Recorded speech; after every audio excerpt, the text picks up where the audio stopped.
about the break of day. She came to town and then she drove away. Sunlight in her hair.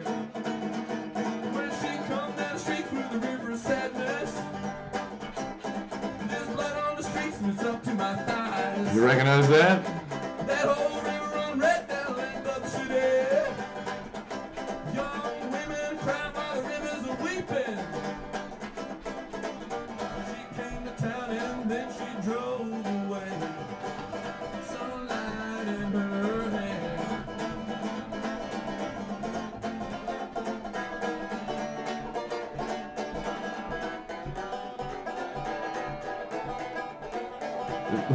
Hunting and pecking there.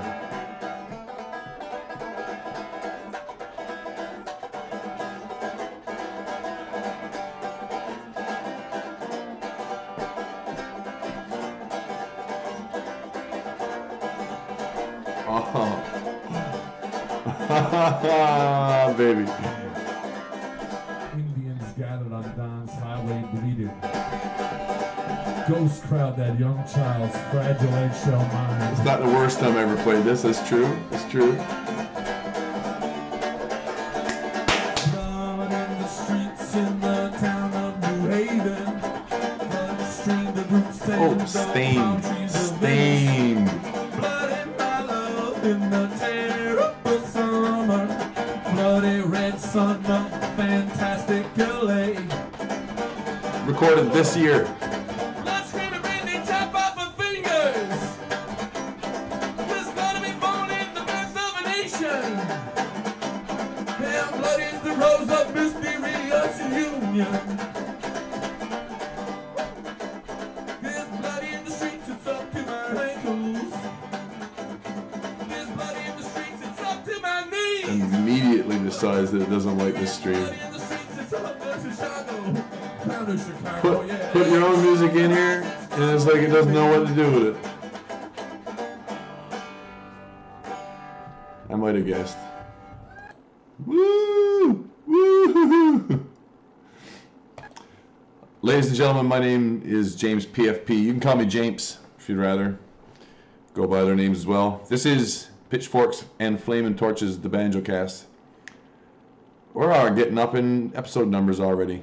I sometimes use the same number more than once, like more than once a day. If I stream twice or three times on one day, then the first number will be the episode number, and then there'll be A would be assumed. If there's more than one part, then the second one will be labeled B. Hey Andrew Shepard, welcome to the stream. Did you see the video I told you about, Andrew? The one that used metaphysics directly as it's basically raison d'etre is metaphysics. We are always kissing the cod. Well, the puffin's arse as well, eh? I'll write that out just in case you couldn't catch it. Puffin's arses as well. I try to make it a point of keeping the chat on stream here, so I'll put the chat up. Ran into Andrew earlier this evening. So yeah, the vid makes a direct use of metaphysics in its construction. In the very construction of the video, I factored in that metaphysics had to be the named reason for why things were going to go the way they did, and I think it worked out all right. Check the comments in the video; you'll see why I can explain it quickly here. Metaphysics. If an idiom in English has more than one sense, i.e. there's meta in it, then idiom, sorry, I spelled that wrong, idiom. But that's essentially why metaphysics matters. It's some idioms you can understand how an idea will mutate from one point of view to another, and your point of view to the point of view of the person who's arguing against you. If you can figure out ahead of time how to understand their metaphysics, that's a reason for metaphysics. So the video goes into The video goes, the last video I uploaded, my last stream, the B part of that day. It's only an hour. It's only an hour. Oh, it works. It's where metadata works too. It's where the meta in anything comes from. Like when someone wants to talk about the meta of the game, whatever the game is, game has like a million idioms, a million uses for that idiom. That's why metaphysics matters. It's not about metaphysically changing. It's not about changing things in the physical world. It's about understanding that our concepts might have to change. So some people have placeholder concepts, and these placeholder concepts will change. They'll freely mutate between one thing and another thing, even one concrete reality to another concrete reality. It's a long fucking discussion. I know the use of meta. Oh, I bet you do. I bet you do. Meta is what it's all about. So this is the Banjocast. That was Banjo at the beginning. What do I have on the plate for tonight? I don't trust the supposed queen of sciences. I don't trust logic either. In fact, I get into that in the video. I use logic to establish why metaphysics should be the thing to do it, and then blithely say, well, there's a very long discussion involved with this, but if you want to give me temporary permission, if your cookie could only extend for the length of this session, that's all I ask in terms of your belief. I don't want your long-term support. I don't want you to treat me as a guru or anything like that. But yeah. Otherwise, the whole video is about why I use 5 days. That's why metaphysics is I use a 5-day week. So that's why metaphysics matters. In Blender this evening, I've got 2 projects. And I'm using Blender for... I use 5 days a week. That's one of the reasons why I had to make the video. You don't do listen to believe, neither do I. There's a long... You should look at the early videos of the stream. Once I sank my teeth into a problem back in September. It got really interesting. No listen and believe there either. What I have here in front of me is a series of video clips that I took yesterday during the middle of a snowstorm. And I'm going to be using Blender to show how to cut them together. Or I might consider cutting them together. And I'm also going to show, a work week, 7 days. True, depending on work. In the outside chance... Oh, I can't type anything here tonight. In the outside chance that you're self-employed,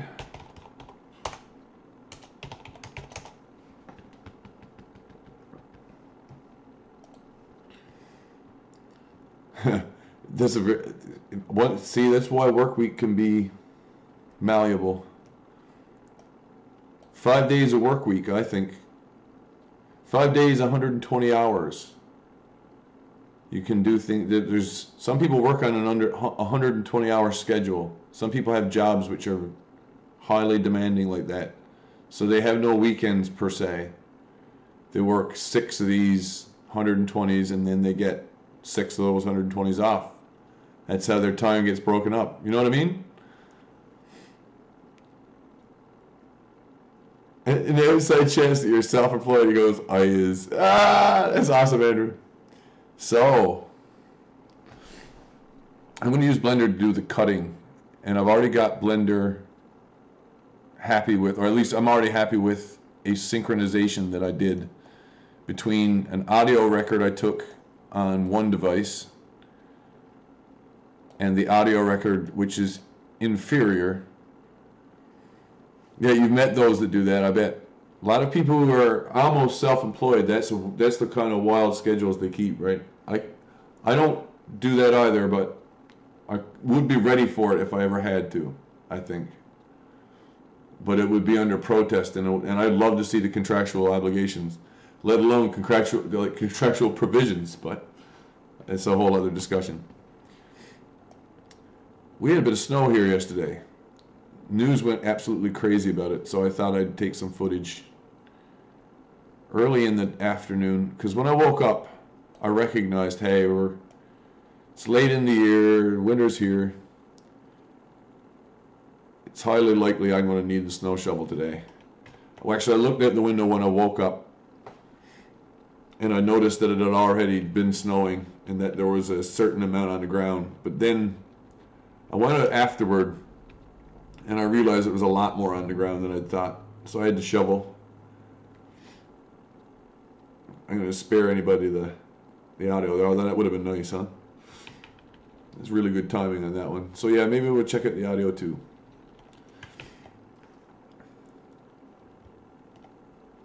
As I said before, there's this good audio track which I laid down first. All of my tracks are accessible via file tree up here. So this wave is this one little segment, and then this one belongs to that, which is my telephone, smartphone, camera phone, whatever you want to call it.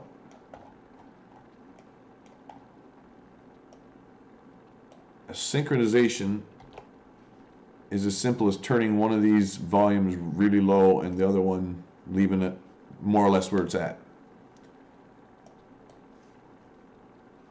But once it's done, I am ready to film. Won't be using a shovel again. Camera is rolling, lock is thrown. So that repetitive beep, beep, beep, I don't know if you can hear that in the background. Good timing. With salt. With salt. You can hear the echo there a little from file to file. Smaller flakes is warming up. This is going to turn to rain maybe. We had lots of rain the last 2 days.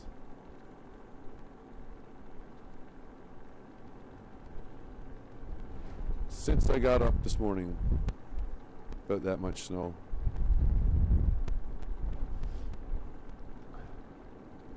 So I made a cut across it.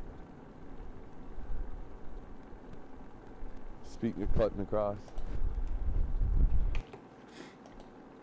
Do I track it separately, or does Blender have decent voiceover? Yeah, the beeping was on the camera track. Blender will let you punch in audio wherever you want on a non-linear video editing window like this one. So each strip, no matter what it is, if it's video or audio, is treated as a separate track and given a track number. I can independently control all of my volumes by track by laying keyframes on. So it's more like working in Adobe After Effects than working in Premiere. Premiere had, for this kind of thing, would have rubber bands right on the window, for example, for raising or lowering the volume. Recording and putting it directly in there could be done with Blender. You could use like a microphone as a capture with Blender, but audio is not something that it excels at. It's what is much better at the video component.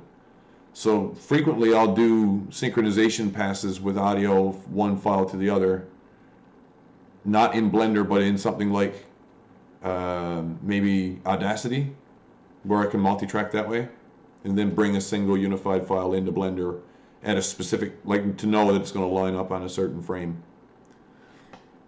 So the beeping was on the camera, not on the recording device. And the recording device, I didn't have it maximized at all. Like I didn't have the recording. We'll come across. I had it covered up to keep it separated from snow and wind. Coming on half a foot worth of snow here now. Lots of wind. I don't think it's quite this blue as the camera has indicated. My own sense is that it's quite white. I learned on all the Adobe products. I don't miss them. Quite all white. Ooh. Lots of wind.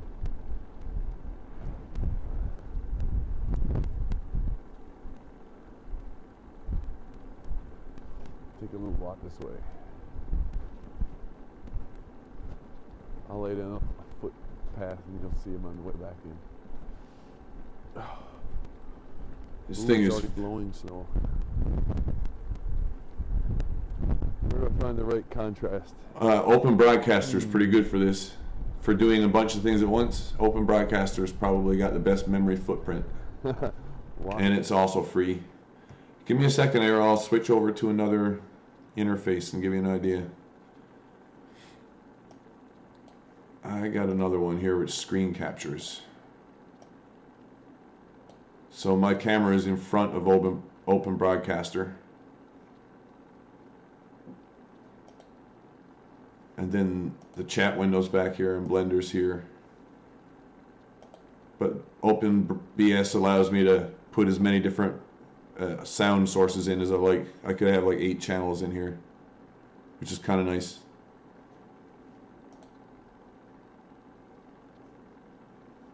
It's cool, man.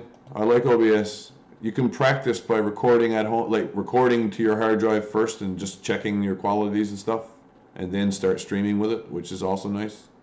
Or if you want to record and stream at the same time, it'll do that too. So that's all. Yeah. Overdubbing after the facts, but that's problematic anyway. That's kind of what I've done here in Blender, is overdub one audio track for the other. It's only a matter of laying it in the same moment in time. I'm actually going to do a synchronization in another set of videos. Is why I was looking at this one first. So a little bit later I go outside in the snow and the nighttime. And then I got to go like, oh yeah. And then today, I got video to compare against with today. Everything's problematic.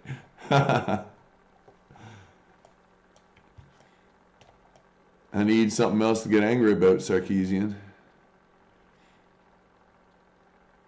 Oh man, did you see the thing she did on Star Wars? It was ridiculous. It was the most inane criticism. If you're going to criticize of all properties to pick Star Wars, what better explains the prequel trilogy than Lucas being perfectly aware of all the problems that the market said? Oh. I'm not going to lay it on you, but let's suffice it to say that she had a problem with every character in the original trilogy being male except for Leia. That included the droids were included, Ewoks, they were included, anything at all that was remotely male. Yoda, no man, everyone was a male, and she thought that was a problem. That's problematic. Okay, that's problematic. Fine. If that's problematic, I guess that's a reason why I wouldn't be supporting her regularly in terms of the work that she does. Well, this is going to work. We'll give it a try. Robotic penis envy. So I'm going to grab these two by hitting the G key, and then I hit Y key to constrain them to the Y axis. I want them moved in a tiny bit. And I'm going to hide the audio track here with the H key so that I can listen to what's on the other camera.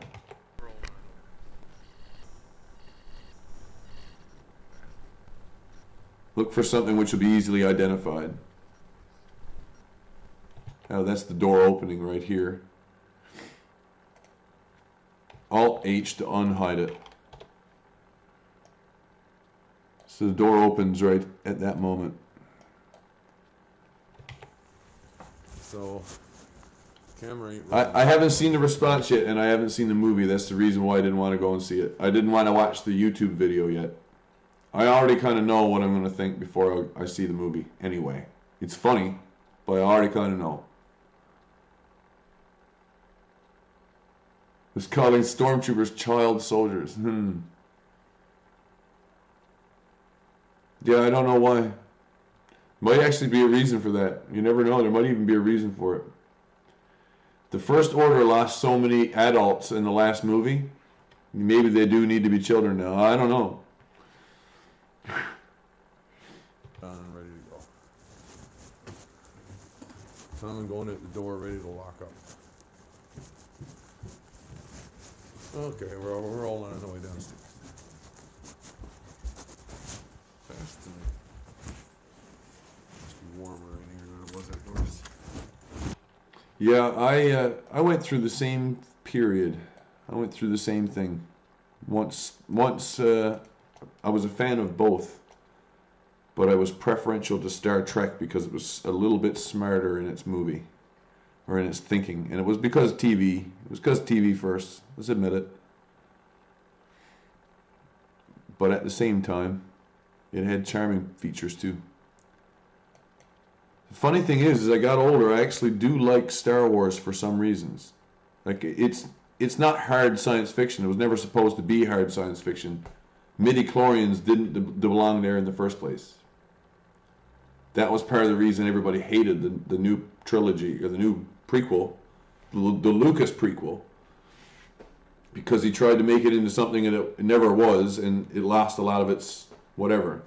Another thing that I became more and more acutely aware of is that it is like a Wagnerian opera, space opera, but it's freed of a lot of the Wagnerian problems, like the old style of images. And in its place, it seems to be using what I can only call Eastern mysticism. And because of the Eastern mysticism, it's quite interesting to see how Lucas resolves some of the problems. Jedi is considered a religion because people metaphysically consider it a religion. They physically do too. I mean, they physically have to personify it sooner or later, but it's a metaphysical choice, this culture that they've adopted. Yeah.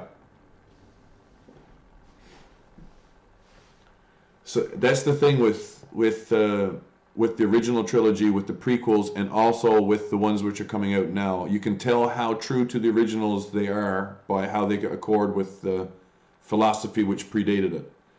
The last, The Force Awakens was right on the borderline. It was almost all fan service. Lots of little sly references to some of the movie things from past, like things that Lucas himself was influenced by. But they've lost the sense of how to tell the Star Wars story correctly. The Rogue One was even worse. Rogue One actually went, for as good as it was, it also fucked it up. So it was a lot of retconning throughout the whole thing. I was shocked, frankly shocked. So I don't expect to like the new one at all.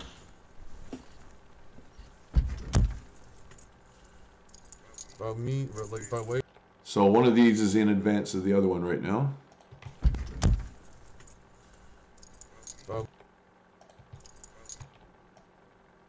This one is in advance by that much.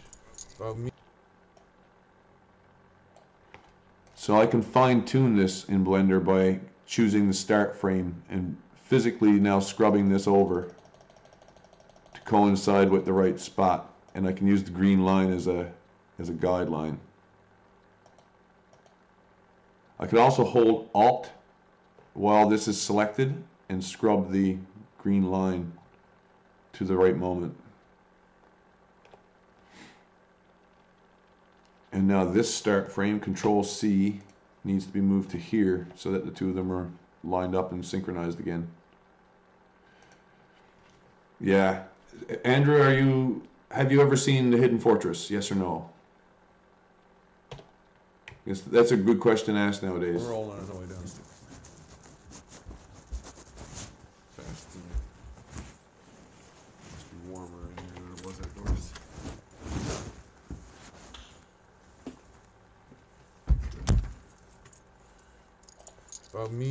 By way of comparison. Never heard of it, huh? Time I did the same activity.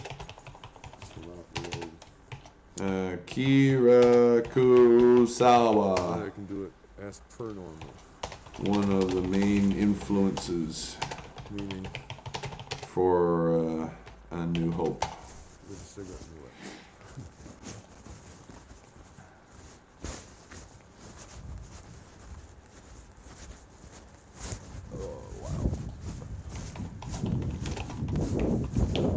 Also known as three villains of the Hidden Fortresses. Yeah, the wind seems like northwest.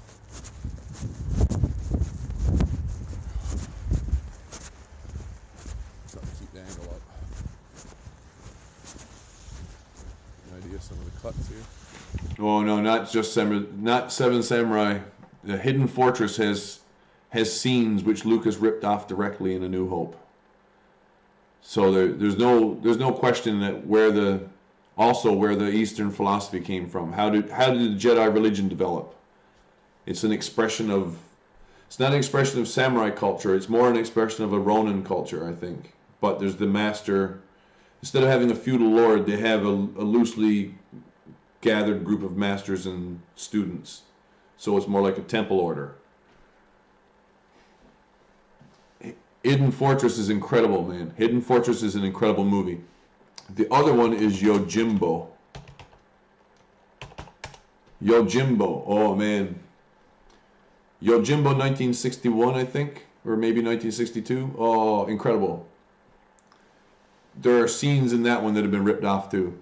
He wasn't a plagiarist. He rebooted it the same as the Magnificent Seven rebooted Seven Samurai. He rebooted it from a foreign market to another market, and Kurosawa used to do the same thing too. Half of Kurosawa's early stuff was other plays, that were not all of it, but plays from other cultures which he adapted into the Japanese culture. Throne of Blood is a good example. That was 57. Throne of Blood, 1957, is an excellent Macbeth clone.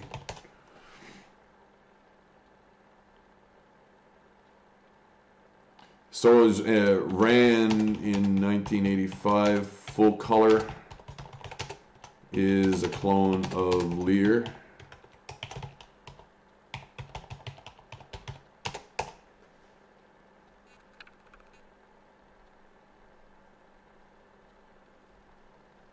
Which previous? So let me say, I can name any number of them. There's Yojimbo, 1962, I think.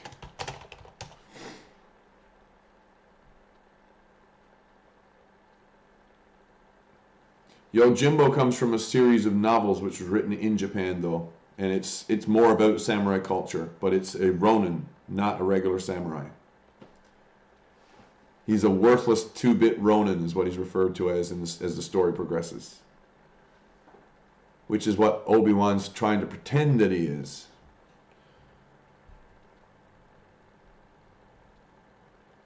I know, right? The Throne of Blood and Ran is two of the best adaptations of Shakespeare ever made. Throne of Blood in particular makes sure that Lady Macbeth catches more hell than she normally does. Throne of Blood, yeah.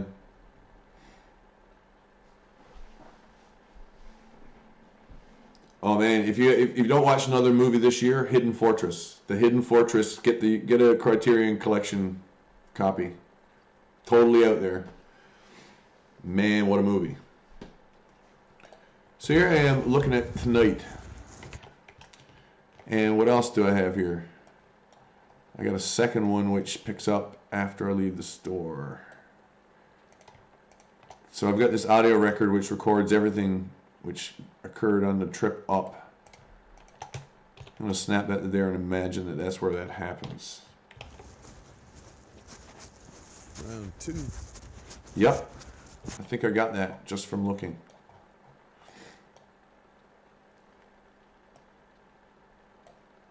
I'm going to hide that and unhide this one. It's H or Alt H. So first thing I say on tape, round 2. Yep, round 2. So it needs to move to there. Going to just select this one and move it over so that the bump, which I recognize on the waveform as round 2 on one side, coincides with the other one. I can zoom in more and more to make sure that that does coincide, but I have to zoom back in order to see the bumps as bumps. And if I zoom in this way, I can also get a little better view, or I can make the screen full screen to facilitate that. Oh yeah, it's Linux Mint.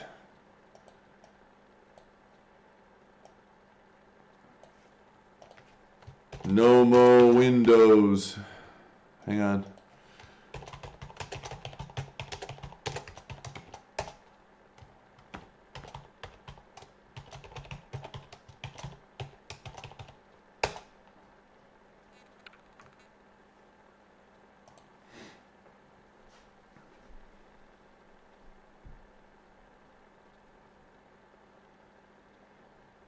What was I doing? Yeah, I was getting one set of waveforms to coincide with the other one.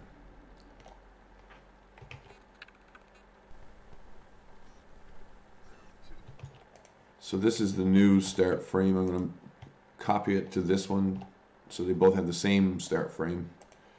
I'm going to unhide that audio and hide this one, see how these two work. Round 2.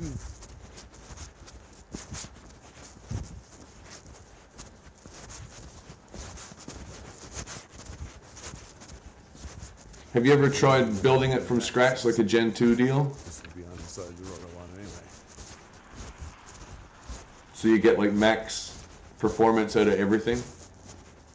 Everything is built specifically with your hardware in mind?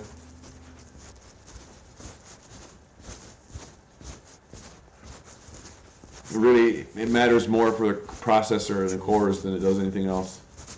It starts skidding like it's a friggin' curling surface or something. Hurry! Hard! I've had to do it in the past. It was a bit of a pain at times. I've had to do that. Certainly had to custom choose once or twice. And, it's the reason why I got this Lappy though, was a NVIDIA chipset, therefore usable.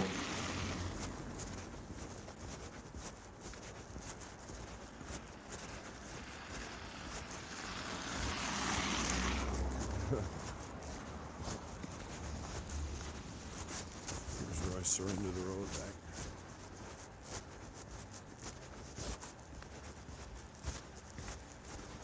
As I say, I'm gonna watch the footing here. Pretty fucking hard. Hey, there's a spot.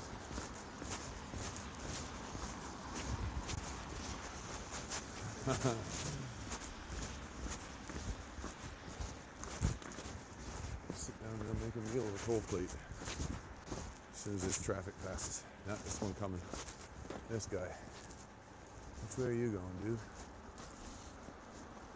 I've even considered using the, what is it, the stick bootable ones. Not installing an OS anymore at all. Formatting the hard drive local on the machine and then just running some memory resident. Slush. I don't play games anyway as a reason. I only ever need it for applications. So if I could get Blender working well in that environment, I would probably do that. There might be more of that downtown. Maybe more than one person. Another reason to want to use Blender right off the hop is as opposed to almost any other software alternative. Not only is it free, but you can network render with it. I think I do have one USB 3 port there somewhere. I think so. It's not that old a machine. Lost their lunch on the way up over the hill last night. Going down, maybe not so much. It sure would. It sure would. Car spinning. And you could just boot whatever you want, man. Boot Kali, boot whatever. Figure of 8. All over the place. Yeah, I do have one there. One of 4.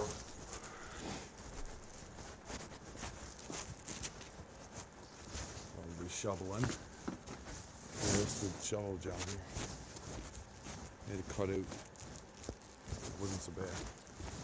I've done this for. No worries, Andrew. Over on another side.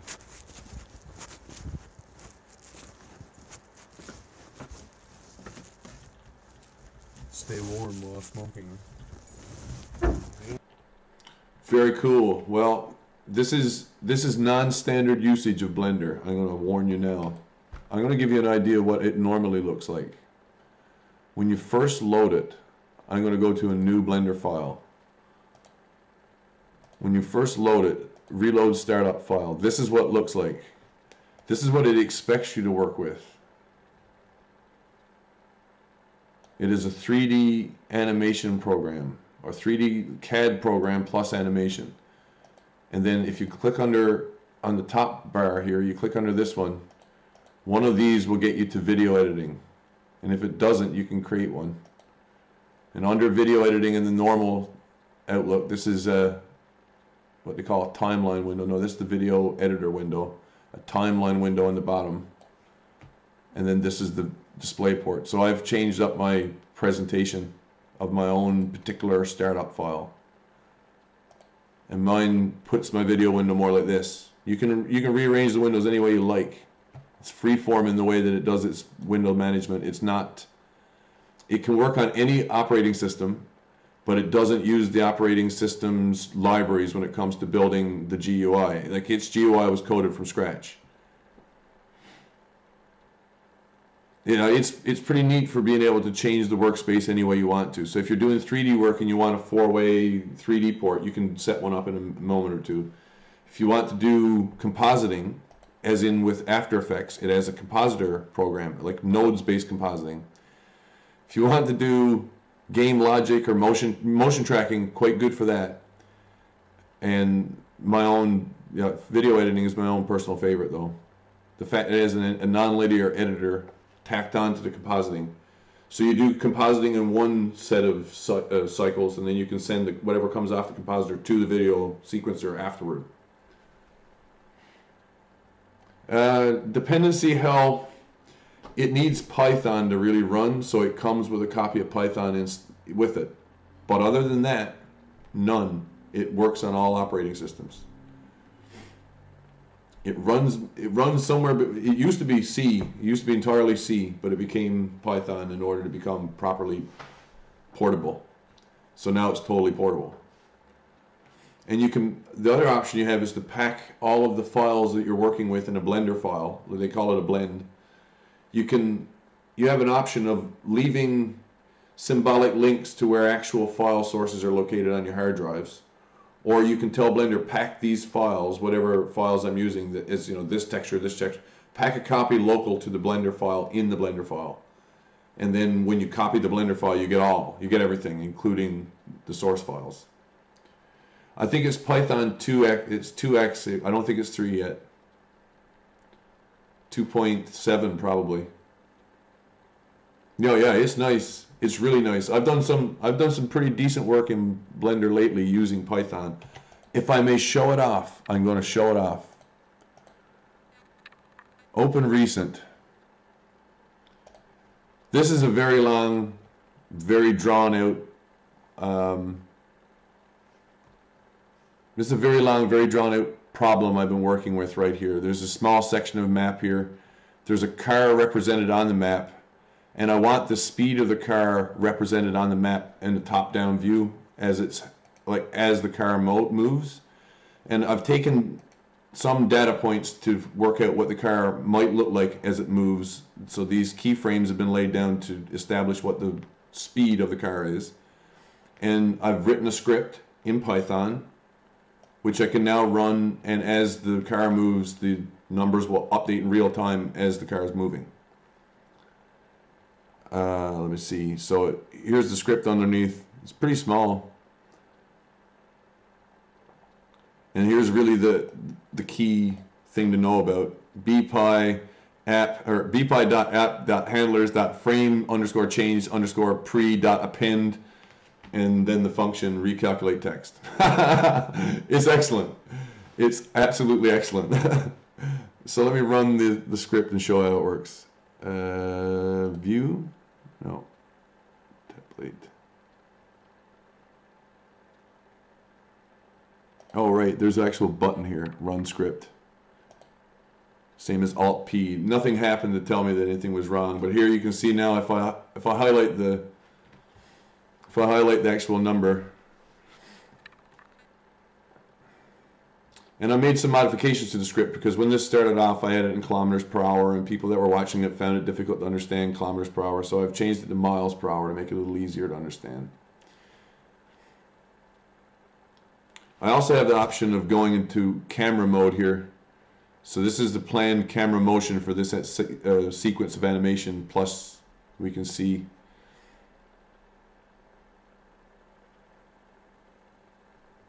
So this is combining video sequence elements later on down the line with stuff in 3D, which I want to be updatable, and it could be coded to work at runtime when it's rendering, but I'll probably render it out first ahead of time and then just include it as another sequence on the strip, another sequence on the sequence editor. Now I see a little bit of a problem there. The script didn't update correctly. Surely it should have gone to 0 there.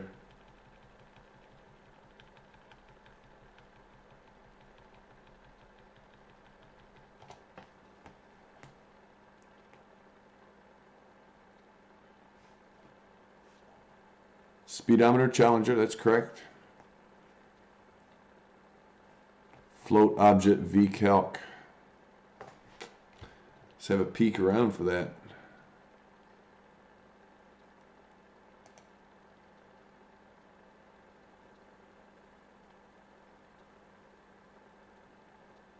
Oh, right, this is appended to that itself.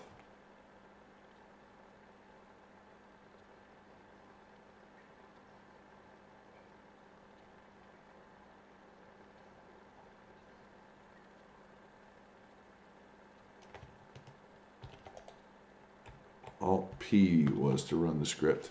I would expect that to be at 0 right about there.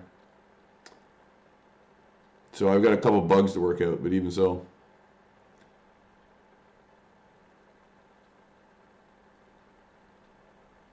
I spent a lot of time actually working out how to do this as an accelerometer as well. Accelerometer.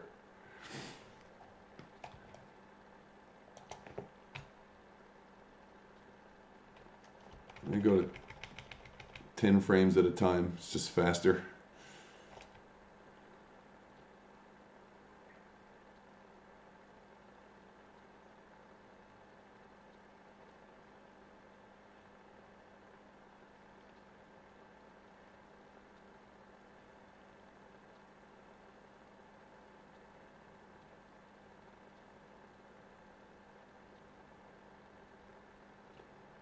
Oh, I think I see the problem. It's this.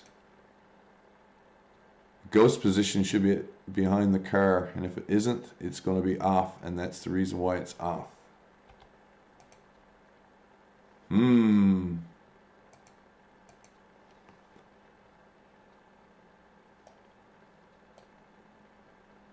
That's real interesting. It's driven by a driver as well, isn't it? Yeah.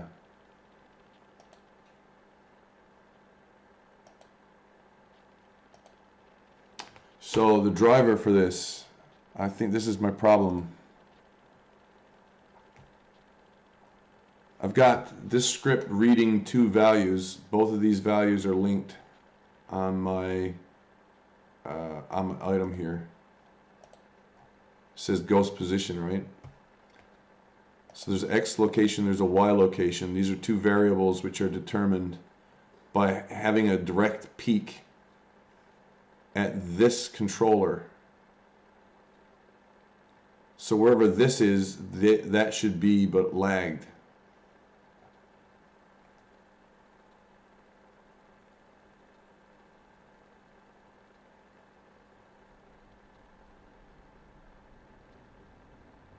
So for example, that right now the value is reading this, but it should read that.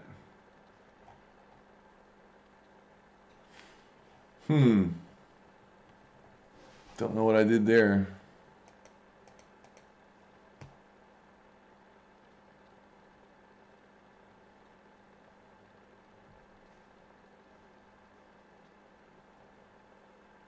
It reads, yeah, it quite literally reads a delta X and a delta Y value.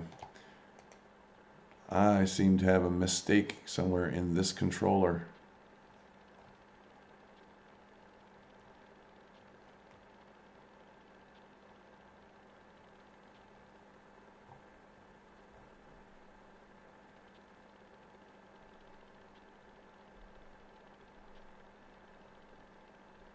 Add variable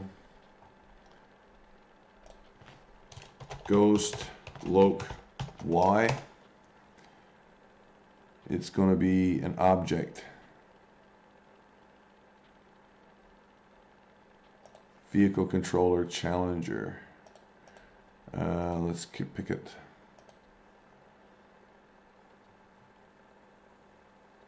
Not a property, transform channel. Y location in world space.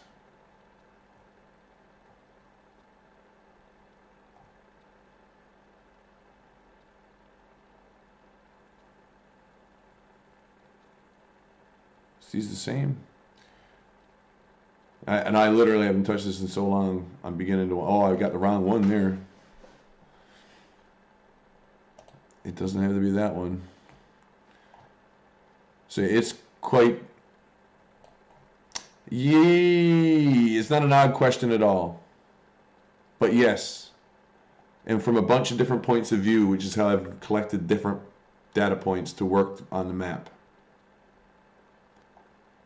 And all of those different pieces of video footage, lucky me, I got something like Blender to work them all together with, to be able to synchronize them as well. So I can combine a bunch of different things all in one program.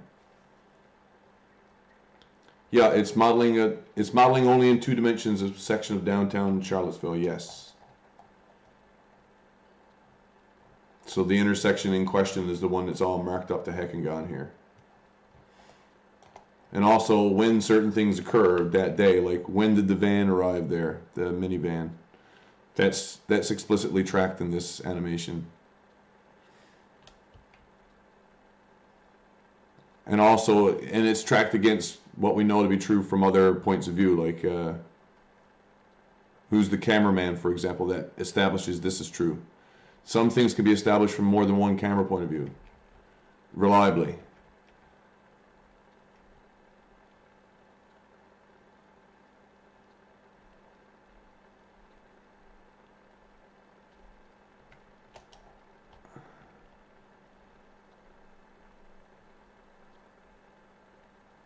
Yeah, it is pretty badass. I'll tell you what else is pretty neat here is I'm doing this in the default view, but if I go to video editing mode, I can look at the 3D map in this mode as well while I'm editing stuff together, like sequences together. So if I go to map base,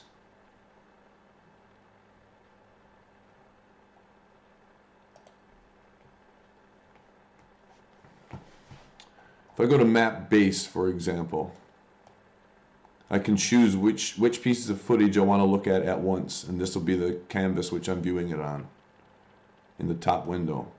Oh, wait, no, I'll make that bigger. And I need to make it bigger that way so that we can see this easier. But this is all the different clips which I've got to work with. So let me see. I'll enable wherever grassy knoll is showing. GK overlay there. Faith Goldie.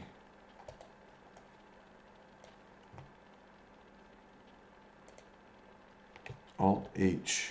Okay, I gotta unhide it there. Taylor Lorenz.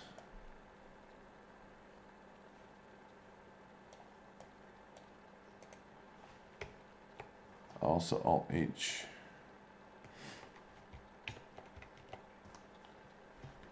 So I can overlay a bunch of different video sequences at once at the same moment. And right now we've got 2 overlaid, one on top of the other up here. So this one here, I have to move to the other side of the screen. Let's go to 27 instead.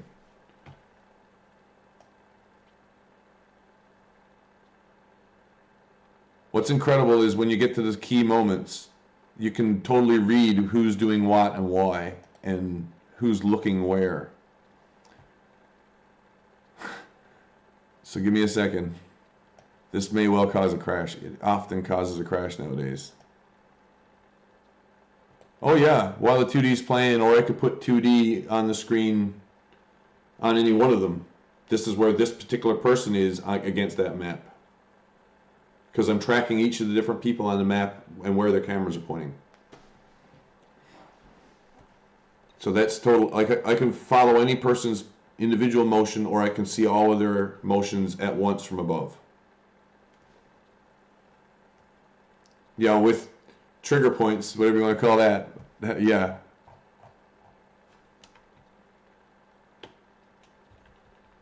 As I say, this could well cause a crash. It's frequently caused crashes in the past.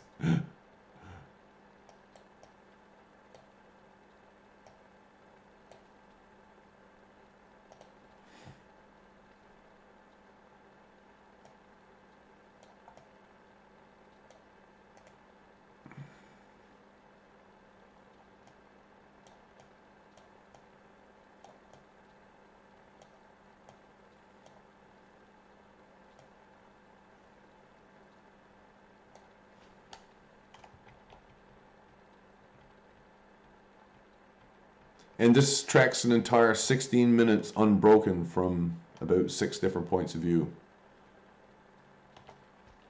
In fact, I have to go back in time here to really make the most of this.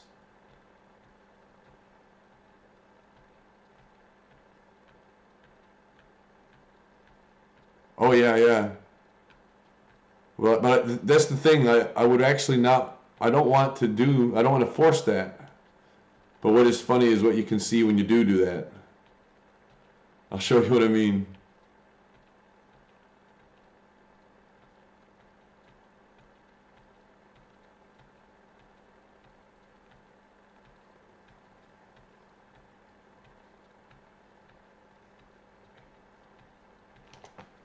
Yeah, I'm wondering where the hell is Faith Goldie here? I don't see Faith anywhere. Give me a second.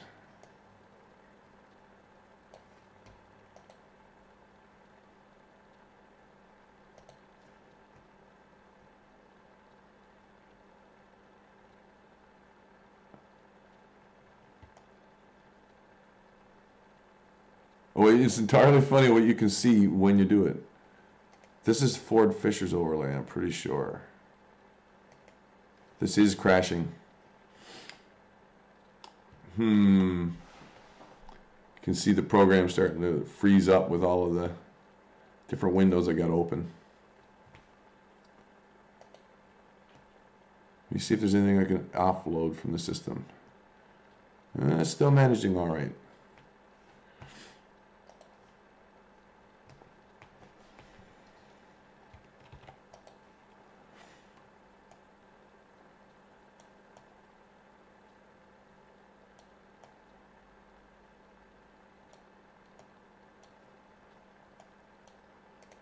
If I hide that one, there's Faith.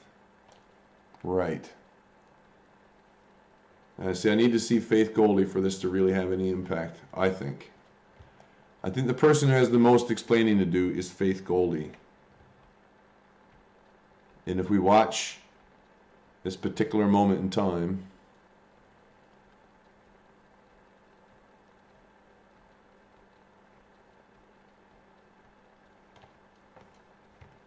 so now that I've got this particular frame identified, it's 13248. I'm going to copy the frame number. I'm going to go from here into the default view. I'm going to change the script window to a video sequence editor.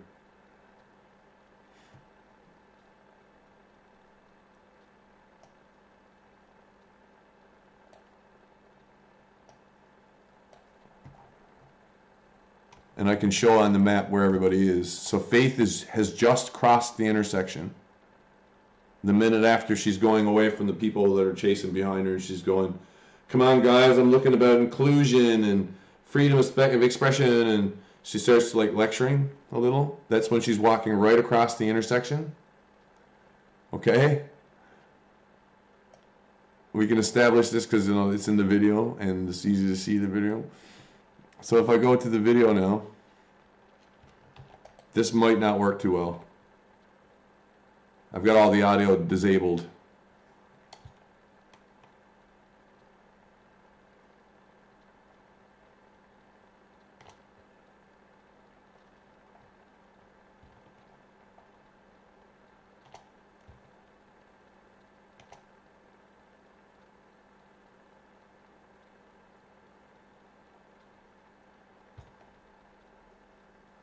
Taylor Lorenz is the gold colored one.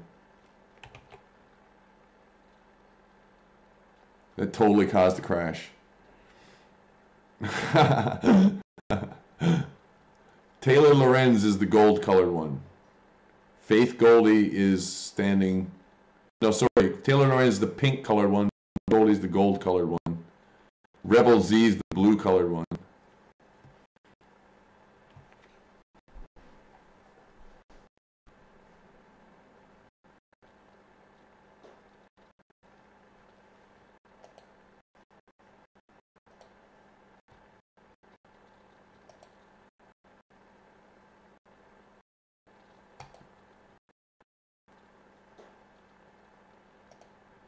Wow.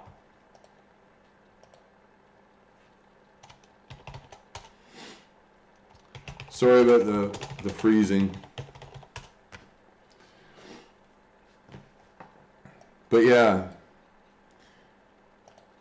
each of the different people that are in the moment and where they're located against one another is all being tracked in the map. And Faith Goldie is particularly well positioned to say, "Here we go." And when she says, "Here we go," the car is already rolling at her. The car is already moving, has to be. Or if it isn't, she's seen a pair of lights flashed at her, I think. That'd be my suspicion. And I've more than one reason for thinking that.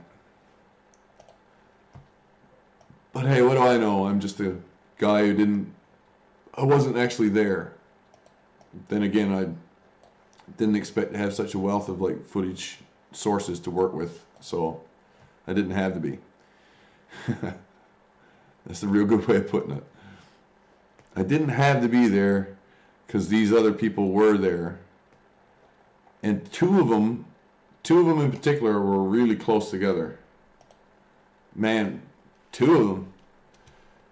It's insane, Andrew, how Faith is next to Rebel, Z is next to Taylor Lorenz.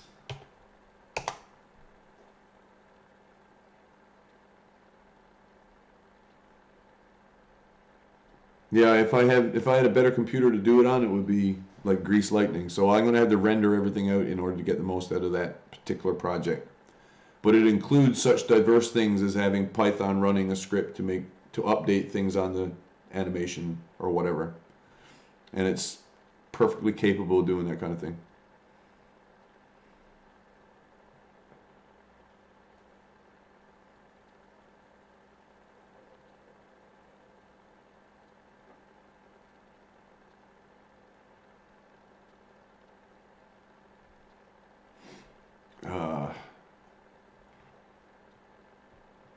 Yeah, you saw the last message, I bet. The streams in the past have commented on the same thing. So here I have all of these different sequences. They're now synchronized against one another. The main audio that I want is this one, this one, this one, and this one. This is camera audio. It sucks, but it'll work for the purpose. Now, do I need all this extra audio, which is going to be blank screen otherwise? Probably not. How can I deal with the extra audio? Blender has two different types of cut in the sequence editor. You can use a K for what they call a soft cut. That'll work best here. A soft cut puts a cut, well really it copies the file once and puts two copies in the Blender instance. So now I have twice as much of this audio data as I had there. But the audio data was only a couple megs anyway, so it shouldn't really matter. I can now grab one of the ends, the handle of one of the ends, and move it in to fit. And to do that, I can move this green line and snap it to the end of the last sequence with holding control key. Shift S to snap the end of it's selected. Same thing here. And now I can move these pieces back over by hitting the G key and sliding them back. Same applies for this sequence. Oops. Hit K to cut it.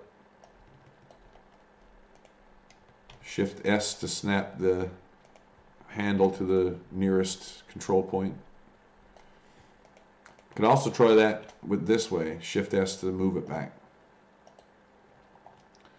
So now what was several minutes longer has been made shorter. Same is true for the beginning and end of the project.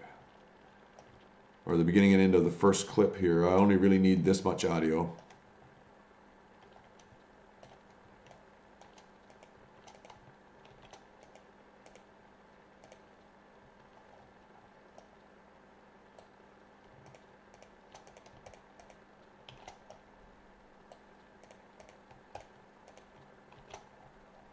And then I can break the clips up as I see fit or not break them up at all. If I shift S that one, it would actually lose the synchronization which pseudo exists between this. I'll show you. Shift S, and it wants to put it all into new tracks. Control Z will restore the way that it was.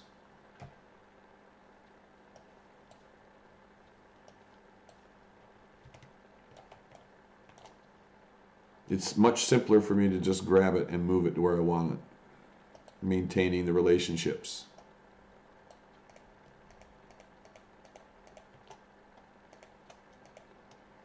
I can box select clips with B key.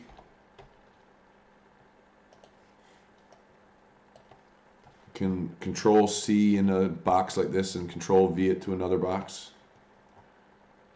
So you don't have to think about a lot of numbers. Wait, come back to your Charlottesville model for a moment. Go ahead and ask me the question that you have about it, because it takes dedicated memory space for me to do Charlottesville work, and I want to do more of it on the stream, but I need to do some cleanup work and some prep work before I can ever accomplish that. Oh, I'm not building any tech for starters. I'm only putting pieces together. I'm only connecting connection points. So, and it's going to be freely available whenever the project's done, but I doubt that it'll be terribly portable. Like I had to find real world mapping data, and there was 3 or 4 people on stream helping me do this. I had to find the mapping data just in order to get an idea of whether or not I was going to do it in 3D, because I've got elevation data too, right? Took a bit of work.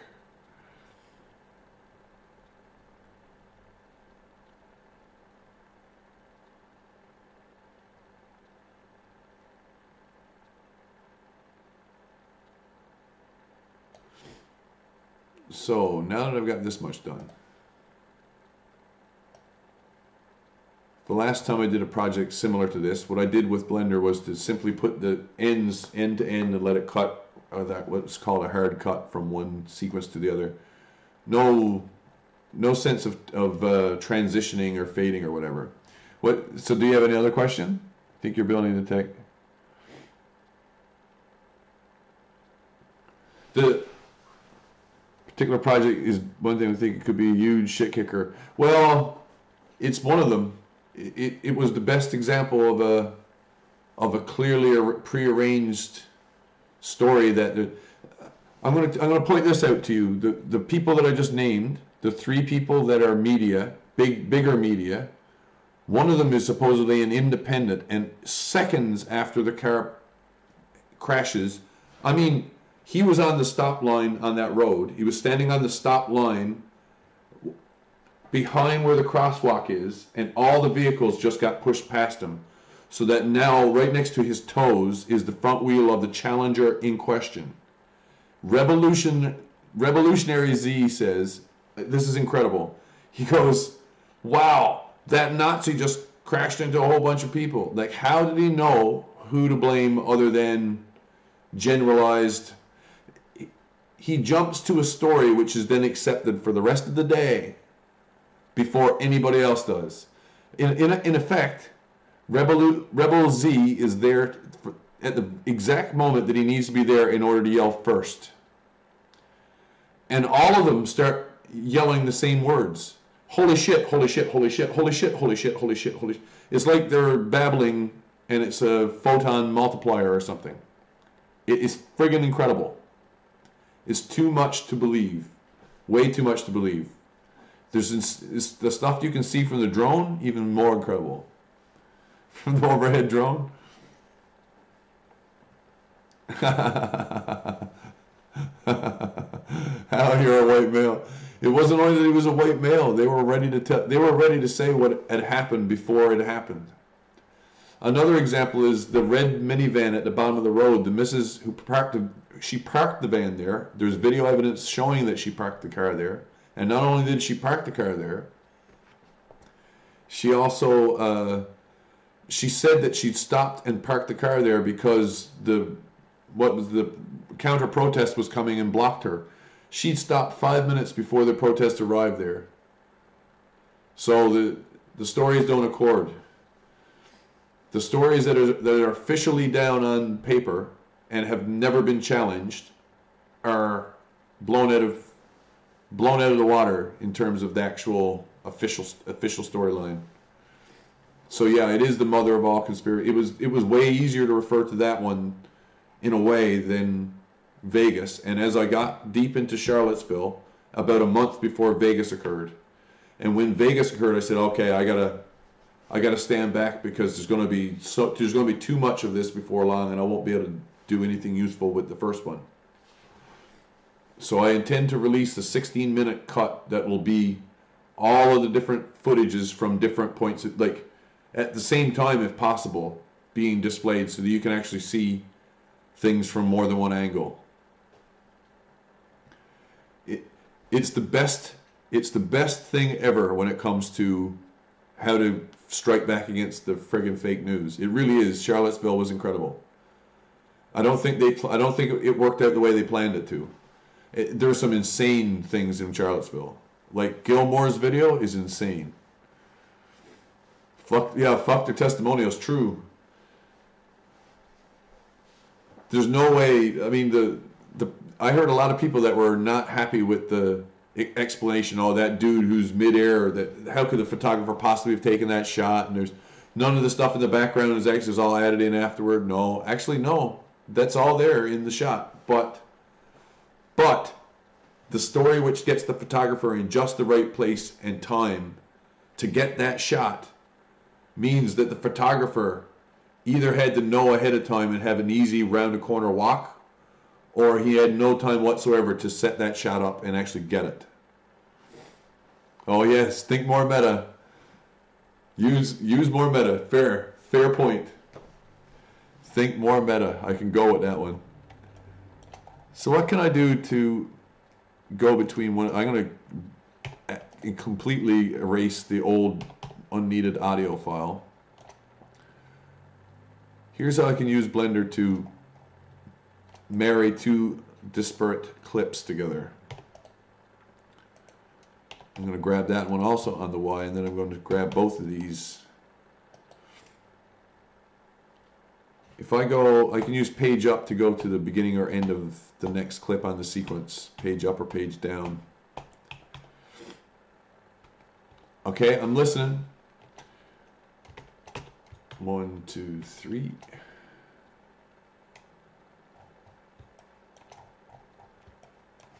One, two, three. I'll give you time to type it out.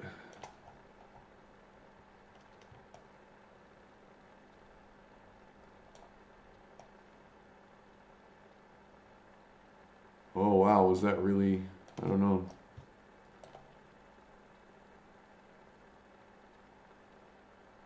Yeah, sure.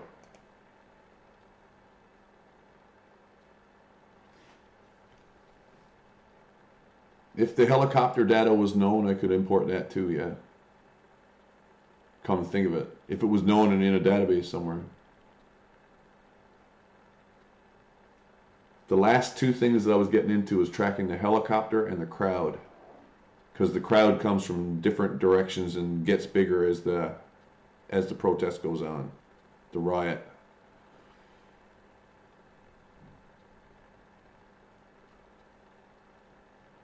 One was able to feed all the vidpids, yeah.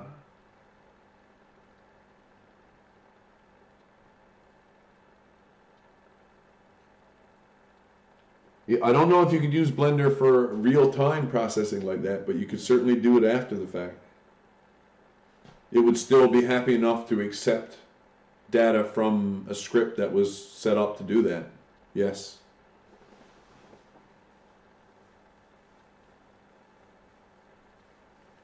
So one of the big problems with Charlottesville has been that apparently there's no flight data available. I've heard this suggested. I've never seen it confirmed or denied one way or the other. I happen to understand to some degree, how air traffic tracking doesn't rely on active radar, but it relies on transponders, which are radio transponders, transceivers on the planes themselves. So a radio transmission is beamed out from an airport control facility. It could be a tower anywhere. It could be a tower at an airport or a tower for regional control. They beam out a signal, the plane receives the signal, and then it beams back a response rather than relying on a direct reflection, as it were. The reflection occurs inside of the electronics. It doesn't occur on the skin of the aircraft. And apparently, on the day of the attack in Charlottesville, there is no data. There is no data apparently available for what that helicopter was doing. And also, on the day of that attack, there's a bunch of complaints being registered. Well, I don't know. Maybe I shouldn't say this too definitively, but more than one person of whose video footage I currently have looked at is aware of the phones reacting badly to the environmental conditions that they're in. I mean to say the phones are if they're not lagging outright, they're overheating and threatening to. So some phones are worse than other ones. Rebel Z, for example, is using 2 cameras that he's got mounted to like a carry stick in front of him. And he's doing 2 different streams to do 2 different locations. One's to Periscope, one's to Facebook. But Faith Goldie is only doing a single stream, and her phone is clearly reacting badly to heat and sunlight or whatever else is occurring. And one of the things that the various people are aware of is that they can't use drones themselves. Apparently, part of the environmental conditions that they're in is that there is some radio frequency jamming happening to prevent the usage of local drones by anybody, rioters or otherwise. So they're flooding the air around them with a lot of RF to stop the use of drones in like low-level civilian airspace, and also because the drones would be interfering with regular air traffic, like the police chopper which is flying around. Now, what I don't know for sure then is it possible that the RF jamming itself was what caused the crash of the helicopter later? Because that's possible too. It's a real interesting question, and the chopper is Johnny on the fucking spot. Pardon my French, the chopper's right there. Yeah, sure it would. That's what I think. I think the chopper could have had an adverse reaction to a lot of RF the same as anything else would. In fact, I would think the RF from a lot of drones would be more of a problem really than the drones themselves in the air, as long as you could spot them. As long as they weren't flying too terribly high and they weren't trying to sneak up on you or whatever. But the drones in that day were only being used to track above building level. Only just. So that is that's 2 interesting aspects of that day. The first video, which gave me it's actually on if you go to my channel page, if you look at the channel page itself, you'll see that my recommended links include a guy called Son of Newo. Son of Newo is probably... Son of Newo changed my thinking on Charlottesville, and I'm glad that I waited for his go-ahead to start doing anything about it. But he has some very specific questions which I answered with videos. I'll give you a link. You don't think it's going to jam much? It might not. It might not. I might be wrong. Those are radio control frequencies too. They don't have to be very long distance, right? It's long because long distance frequencies are different than short distance ones. I recognize this. One's more like a Wi-Fi signal and one's not. I'm going to give you a link to 2 videos I uploaded already. They're probably... I really don't think I need to upload a heck of a lot more on Charlottesville than what I've already uploaded. I'll go my channel. I should probably just play it in here and have it over and done with. It's back quite a distance. Would have been back months ago, yeah. Before a lot of these occurred. Here's the 4-way concordance for Charlottesville. It's a 5-minute video clip. I'll give you the link. I'll post the link in here, but we'll watch the video right away.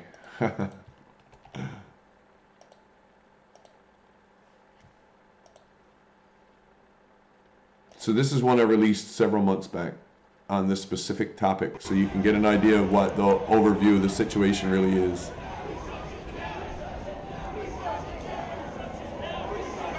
The top one is Ford Fisher. I think you might have heard of Ford Fisher before. This bottom guy comes from Son of Neo. And as time has gone on, I've been able to suss out who this guy must be because of what happens in other videos around him. And in his own.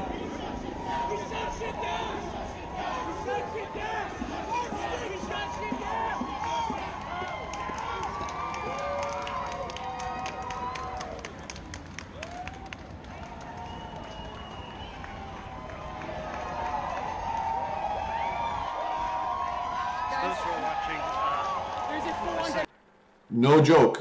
That's when they both decide to do a face the camera moment.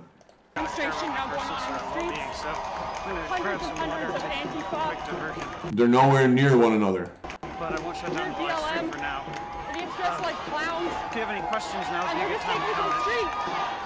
This is okay, as long as you're not the alt-right. The alt-right wasn't allowed to demonstrate any show of force. The alt-right wasn't allowed to legally exercise their... Ford Fisher is now going for a drink of water, and while he's gone for a drink of water, the Challenger will enter 4th Street. Well, we'd be driving through the what they call the mall crossover on 4th Street. Not at this intersection, but at the intersection beyond. And the video will zoom in so you can see this. Chant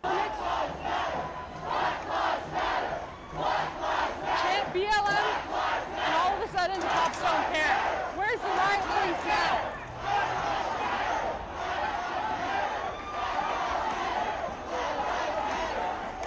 Let's bring it a bit more of a picture here.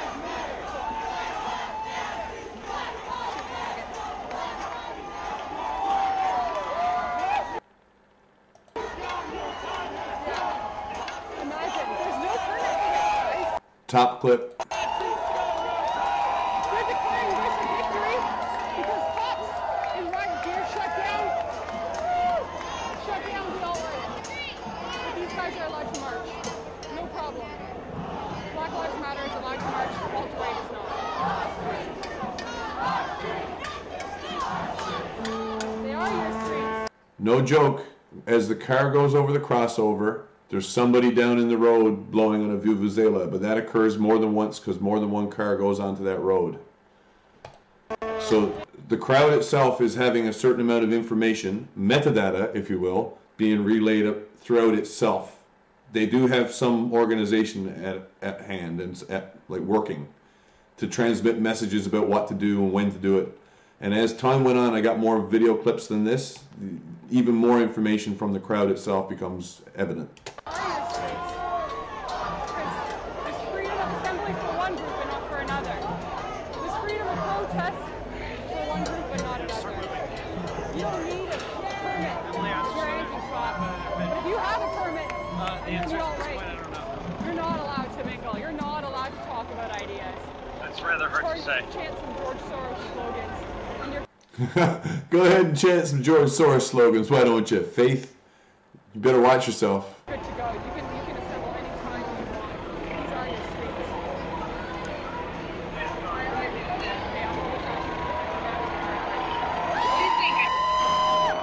If you're wondering why News to Share has its logo flipped, it's because he normally mirrors his camera when it's flipped.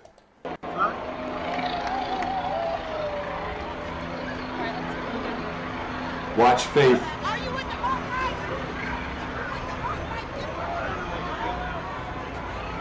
I don't know if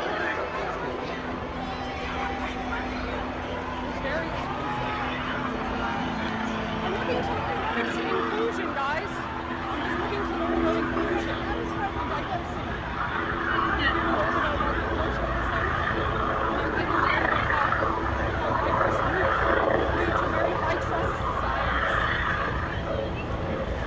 When the yellow bar starts, the car must have started somewhere on the road on 4th Street, above the mall crossover, it has to be rolling from about the time it becomes yellow. When she says here we go, it's crossing the mall crossover, not this particular place, but in the next intersection over, and Gilmore's video is in the background. We just saw the car. I'll show it again.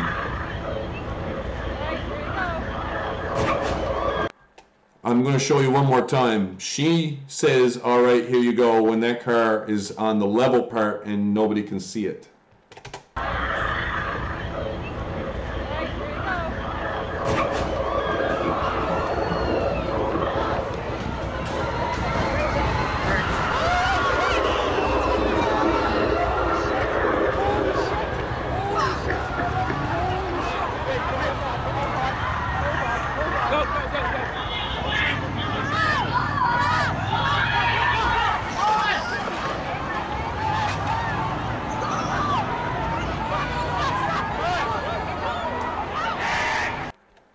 This one over here is called Texas Book Depository. His identity I figured out from 2 or 3 camera angles, and then it becomes clear that he's actually visible throughout a shit ton of footage during the day. I use him as the absolute average standard reaction time. He realizes first something has occurred in this and starts filming what happened. You can almost say that he's the guy who first reacts to the accident, whereas Faith Goldie and a bunch of other ones were filming the whole time.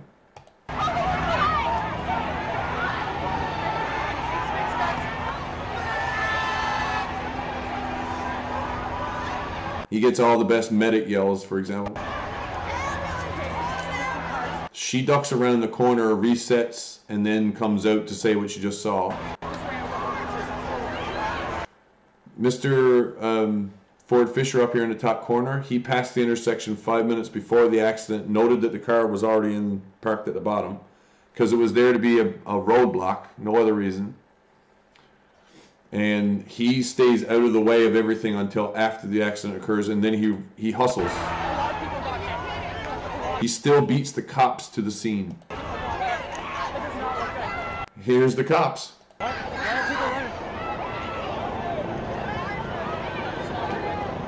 He also took a picture of that armored vehicle that was parked up around the corner.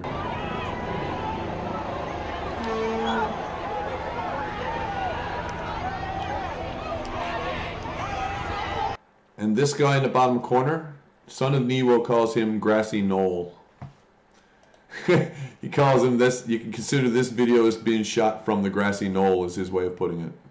So the link is in the description. I trust science and 76 genders. Think that's a bit of a stretch. What's a bit of a stretch? Oh yeah, 142. So yeah, that's what got me to the point where I said, well, I'm going to look at more footage and then also put a map in place, because there's so much happening in such a small area. There's no way this can't have a certain amount of organization to work. That includes how the crowd does its thing, how the crowd doesn't move into that road, that part of the road, until it's absolutely needed and ready, and not before. And Faith Goldie's got a lot of explaining to do. She got fired right away. And they made political hay out of that too.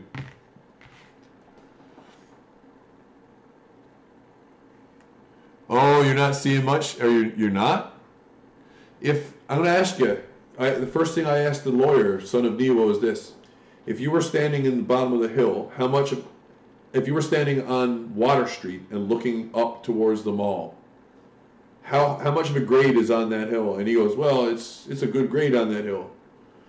So I saw it on the map too, and I'm going to tell you, Faith Goldie shows more than a little orchestration in order for what happens with her to have happened that way. That includes the fact that right before she says, here we go, she makes a little bit of a confusing path through that intersection when she's got people pursuing her. And if that isn't orchestration, I don't know what is. Okay, it might be considered a phenomena, but there are also people doing specific things in the crowd. I'd have to show you on the one that's likely to crash to prove this. But I will attempt it. I'll pull the concordance one more time. Let me see. What I'm going to do is I'm going to set two of these to video sequence editors. One of them is going to be for the strips, one of them is going to be for the video output, and one will add the map on it. So I have to figure out now which of these strips I really, really need, and which ones I don't first. I do want Faith Goldie. I do want Rebel Z. I don't need Taylor Lorenz, although she sometimes comes in handy. I probably do want the audio. Various clips of audio. So let's say GK's audio because it's from in the crowd.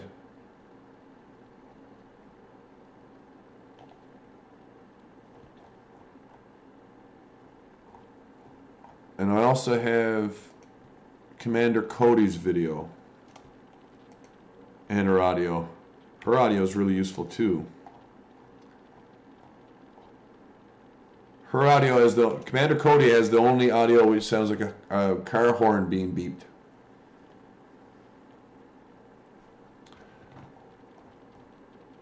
And then here in the middle, there's a before and after. For example, right here is what I call the Egyptian Mostab. That's this moment up here. You see how he's got this weird pose? That's cutting to this over here. That's the moment that the car goes back through the mall crossover. Backwards, post-accident. No. There were none. Actually, strange that you asked that. For surrounding retail outlets, there are none inside of that street that would have a video camera there anyway. 4th Street is what they call the mall crossover street. That's a normal road, and there's very little actual businesses on the inside of that road to go into anyway. Maybe one or two on one side, and on the other side it's business only access type stuff. There was from up in the mall itself, there was video earlier on in the day of the armored vehicle moving back and forth, and also armored cops, because they were trying to steer the crowds into certain areas. So the crowd split once or twice and then rejoined on Water Street at the corner of where the mall, or where the big parking area is. I'll show you here. The crowd leaves from these two parking lots over here and proceeds in more than one direction. Some of them go this way and then loop back. Some of them head from down here first and then basically march all the way down here before heading back up here. They all meet up at this intersection, proceed east, and then proceed north. But when they're here is when all the different groups are in that area, once they've joined up. So no street-facing cams, no.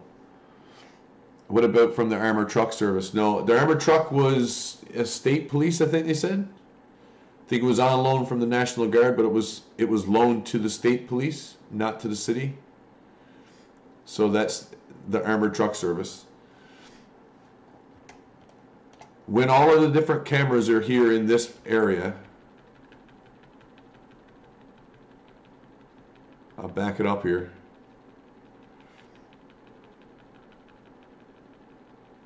Yeah, exactly. At ground zero. That's exactly what I've been thinking of it as. That's ground zero. That's the center. The epicenter. You can hear so much from the different cameras, even though they're pointed in different directions. But there's also things which are plainly funny. Taylor Lorenz from the Hill. That's an interesting study too. Taylor Lorenz from the Hill is another one of these curious stories from that day. Seems to have more information about things than most of us, but I'll show you this, for example. Ah, shit.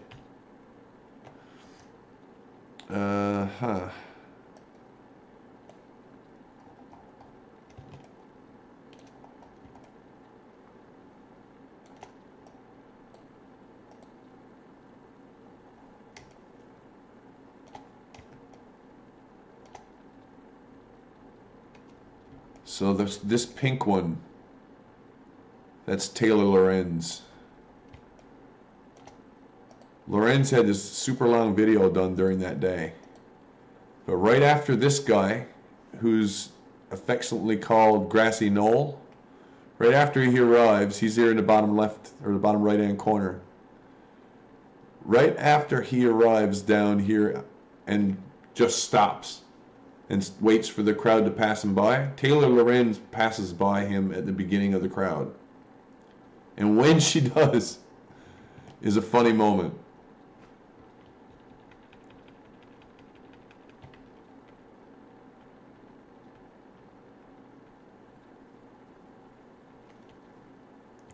So I'm skipping through 10 frames at a time here.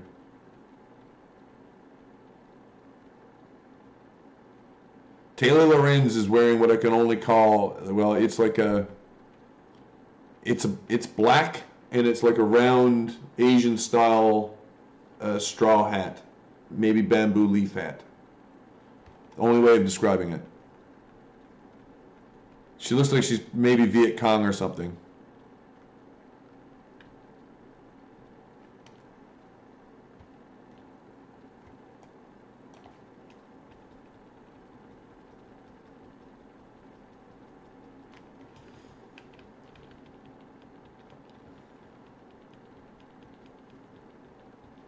Here we are now going frame by frame through this one little section.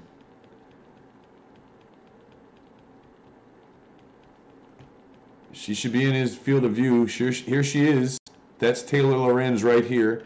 See her hand was on her bag there? I'll go back a frame or two. I'll go back 10 just to make this easier. She's behind this guy. Here's her hat. There's her arm.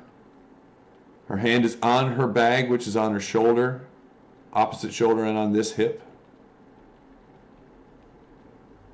Her hand is coming up as she comes parallel to this guy who's standing nonchalantly against a tree.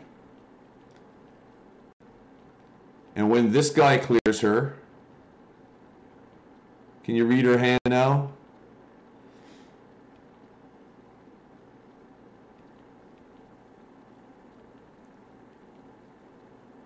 So yeah, she spotted him the same as he spotted her. Or maybe he didn't spot her.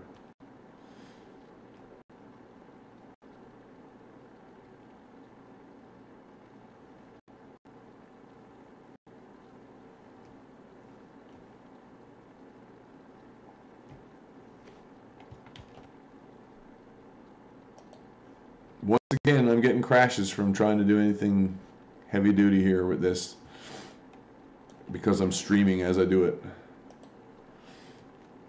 I'm getting memory issues. Soros. Yeah, my point with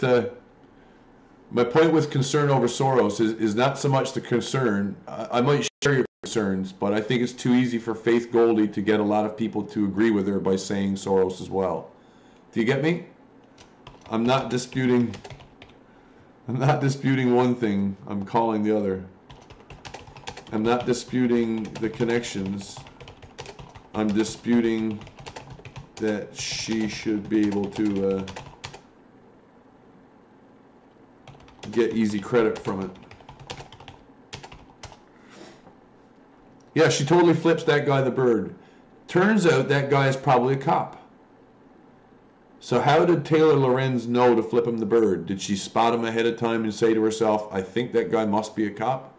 Or did she spot him ahead of time because she met him a day or two earlier and she recognizes him for what he is? Or Did she go out on a date with him and it didn't work out, and she knows he's a cop, so she decided to out him anyway? She's doxing him while she flips him the bird. I don't know.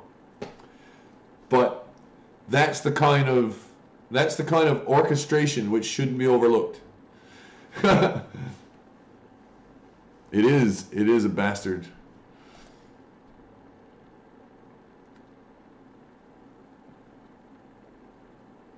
I could spend enough time watching it until I asked myself, how could it possibly be that she could pick a plainclothes police officer out? Or why is she going to do so when she's surrounded by that many people that she can get credit for it herself? Do you see what I'm saying? Oh, there are lots of people that don't like being on video, but she herself is recording a video for The Hill. I'm saying that's Taylor Lorenz. Taylor Lorenz, correspondent for The Hill. Her video is known as Extended. Wow, man, I can't even type my own. Her vid is known as Extended Video from The Hill. Over an hour. She photographed cops the whole day. So she doesn't like being photographed by a cop, or she has a particular reason for cashing in her knowledge with the people around her, so she makes a point of demonstrating to that one individual plainclothes cop. I don't know if he is or isn't, but he certainly behaves like one from what we can tell from his body cam. But anyhow, that's one thing. The orchestration which put the cop there to be taking pictures as well. There's also people that are moving through the crowd. There's a lady in yellow who's at the bottom of the corner. She's there prior to the accident. She basically sweeps up and down the street before returning to the mall crossover, which is a rally point. They had a disaster response program in place in Charlottesville. Yeah, we are only one time zone. I'm on Newfie time. You're in NS.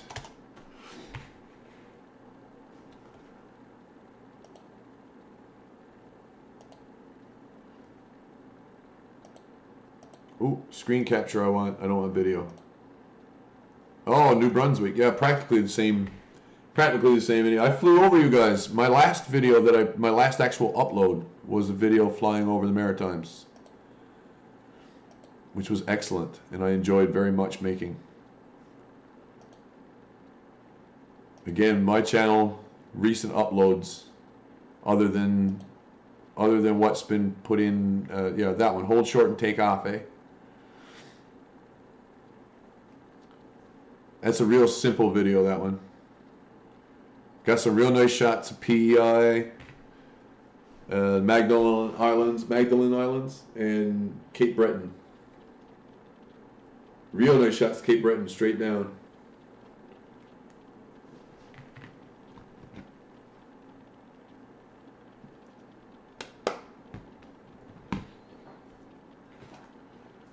So, what other evidences of orchestration was there? Faith Goldie, along with Taylor Lorenz and a bunch of others, is on one side of the street, and a lot of the other camera angles consequently have to come from the other side of the street. I'm not trying to say that they were organized to be on two different sides of the street. No. What I'm actually saying is that as a consequence of group dynamics and the fact that they've got to go around a car to go farther north up 4th Street, there's a bunch of cameras on one side of the street, there's a bunch of cameras on the other side of the street, and it just so happens all the big media outlets are clustered together on one side of the street. And that clustering itself is kind of hold up until Faith gets there. So there was some discussion since Charlottesville about whether or not some of those live streamers had to have known or coordinated to get themselves in that small amount of distance. But I'm talking no more than 5 meters between Taylor Lorenz at the farthest extremity and Faith Goldie. and Revolutionary Z is standing right next to Faith Goldie. I mean, the two of them are shoulder to shoulder, so that when you put the two of their footages side by side, you can watch the accident almost in stereoscopic vision. It's incredible. There's no way Faith isn't in on it. No way. The timing is too pat. She can't say that she didn't see that car coming before she decided to say, here we go. She can't, because the car had to be moving before she said it. And if the car was watching her live stream and they were waiting for her to say, here we go, that was their signal to take their foot off the brake, and you can see that in video. You can totally see that in the video. From all angles, that the brake comes off after she says that. After he goes through the intersection, the first few seconds, like the first 10 seconds, 15 seconds of Gilmore, you can see that his brakes are on and then they come off. And they come off after she says, here we go. I could try to do that. I could. I thought about it. I could try to model it, but I wouldn't really need to have to. You don't really need to have to. It wouldn't quite work because the distance between them is still too great for stereoscopic vision. You have to take two cameras and literally shoot them from that distance apart. Their focal points, like the actual lenses, have to be arranged close enough to get the right distance, to get the right parallax in the images. So the parallax would be way too great if Faith's camera is here and then 1.5 meters that way is Rebel's camera. It's a parallax issue, right? You can model just about everything else, though. You can model it from one, some of the time.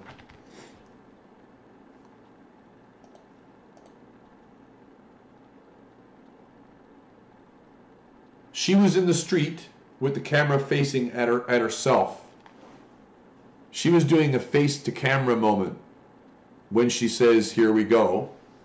And you can watch her eyes, they're looking right up the road. And then she turns the camera around. And when the camera comes around, she's already on the sidewalk and walking north. And then the accident happens at that exact moment, and you could hear her voice, because she's talking this whole time. You can hear her voice go up in anxiety, even though she continues to say what it is she planned to say. It's incredible. It is too much to be believed.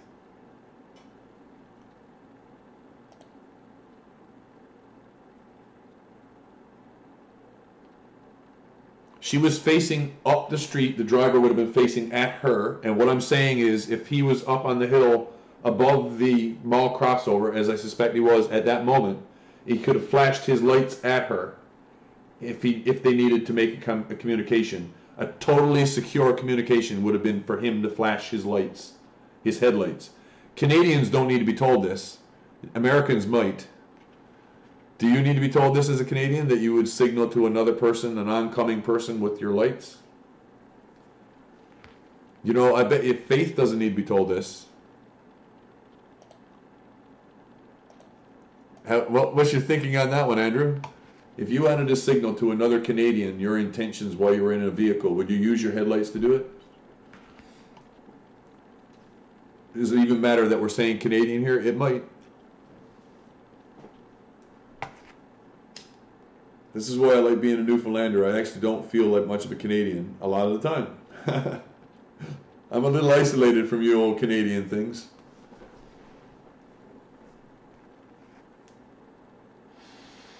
Oh, I've been all over the TCH, my friend, all the way up to Ontario. I flew over the rest.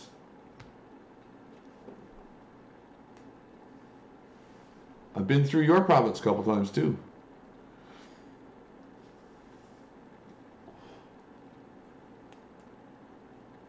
Oh man, I had such a laugh. I had such a laugh doing that last video from aboard the airplane. I really did. In fact, I'm actually thinking that might be a good ongoing series for me, is to anytime that, and I'll make that as a promise to the stream, anyone's listening, anytime I ever get on an airplane, there's a highly likely chance I'm going to make a video about that plane trip. So if air travel bothers you or causes you concern, or you've got questions you like raised or answered about air travel, I might be able to help you. What ifs? What ifs? How many ifs are you talking about?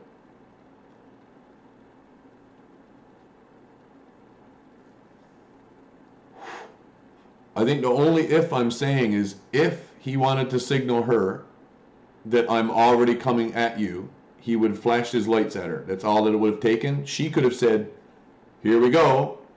And he could be watching her live stream at that moment in time, because she's live streaming, to get the message back. And that's his commit code. He lets go of the brake. When he lets go of the brake, the accident is assured. He's within 50 meters of the accident occurring. He must be traveling somewhere around 30, 35 miles an hour. Yeah, that's only one if, I think you'll find. There's only one if there. If he needs to signal her, I'm rolling, and she needs to signal him back to commit him, is what I'm saying. It is conjecture, but is it a safe conjecture if the timeline fits? She was cleared of the accident zone when she said, here we go, and she just spent maybe 30 steps of her life or past life trying to put people she didn't like into the intersection. You're telling me that's a lot of conjecture?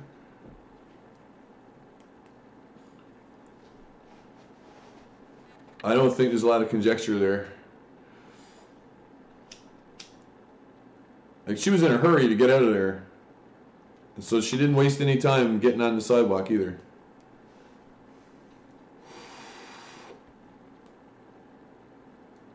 Faith easily walks twice as fast as anybody else around her. I've also got, and that's not conjecture. That's, I've got some proof for that one.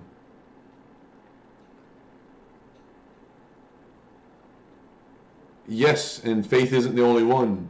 That's what I'm trying to tell you. Faith wouldn't be the only one, but she would have had to know that something was going to happen before it did.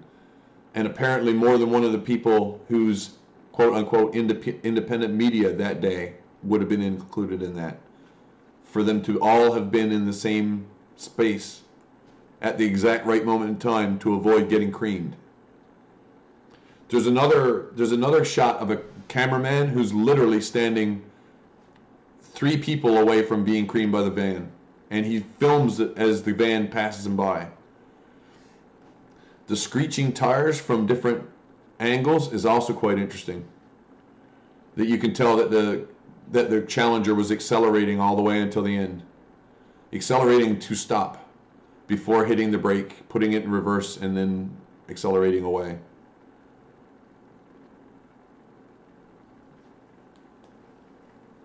But he was using the brake until he decides to accelerate again. He was using the brake until he gets close to the tundra. When he gets close to the tundra, he accelerates. It's incredible stuff, man. From so many angles.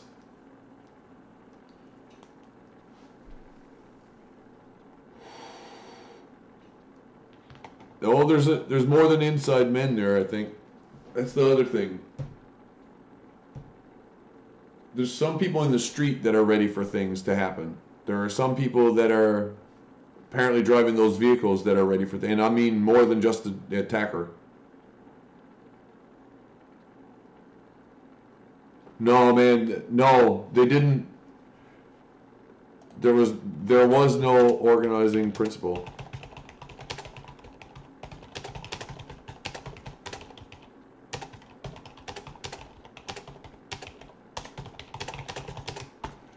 At the epicenter. This is what I can tell you. We agreed earlier to call it the epicenter, right? Everybody meets at the epicenter before the accident occurs, including the red minivan. Everybody. Everybody is there. That's where it's, whatever's going to happen is going to happen there. We'll put the minivan there first and say that it was held up last. But the minivan was there first, and Ford Fisher was there for when it was there.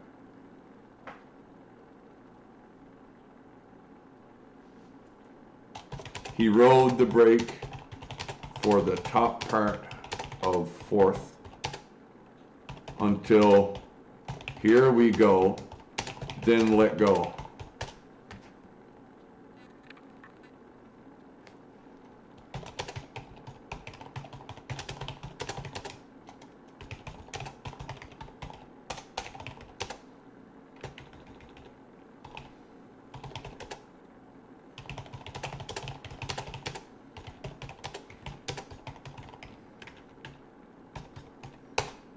Three car lengths, no more than 3 car lengths, he rides his brake.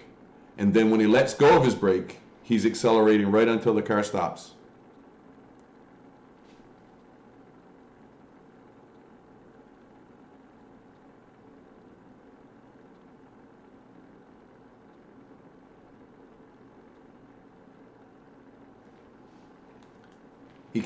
He can't not accelerate through the crossover, but he also can't accelerate all the way through it because it flattens out, the car bottoms out. You hear this on tape, play at different places, and then he goes past it.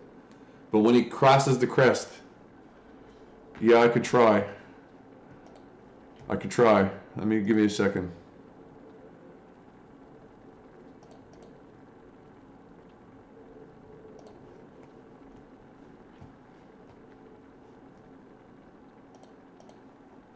What I should do really is to turn off anything I don't need here. So I'm going to start hiding stuff. On the end panel. That one. I'm only going to show you on the map. But I've taken what information I know from the clips themselves. I've measured speeds or whatever else from clips. So anything which is worth knowing is on a clip. I'll put that one over to this one.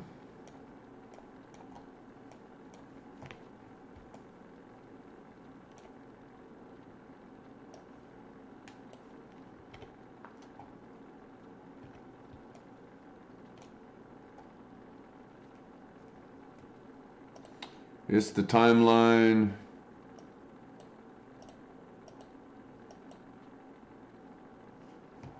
That's the Challenger. Here. Let me go back in time. I got to zoom in down here just to see what we're looking. White car moves. First time he goes through 4th and Main there.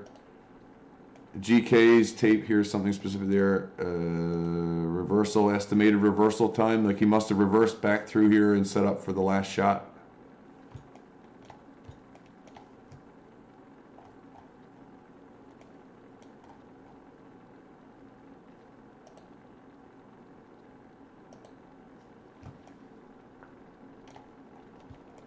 Faith Goldie is here. Her face cam is currently turned on, and when she flips it, it'll flip around the triangle. The car is already moving.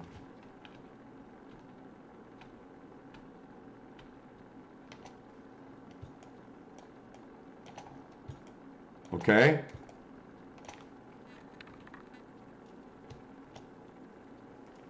I'd love for this to work. If I didn't, I'd have to turn off the sequencer. Just give me a second.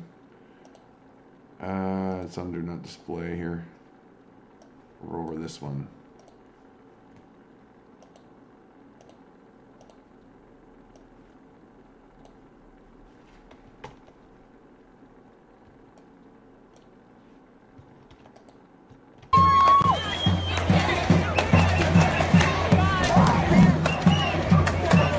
So a car accelerates from here to about here before it has to slow down because it's level and the hill going into it isn't level.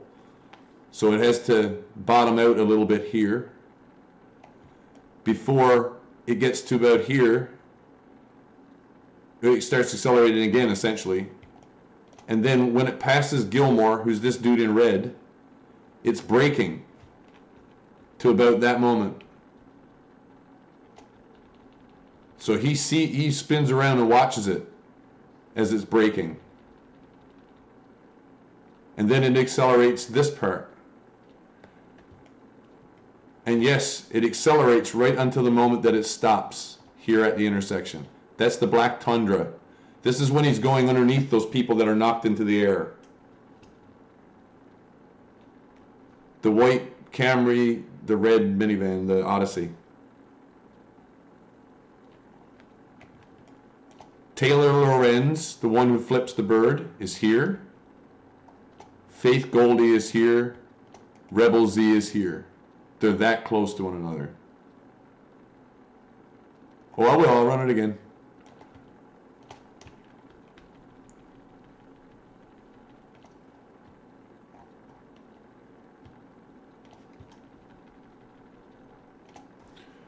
Give me one motion second. I can turn this down a bit.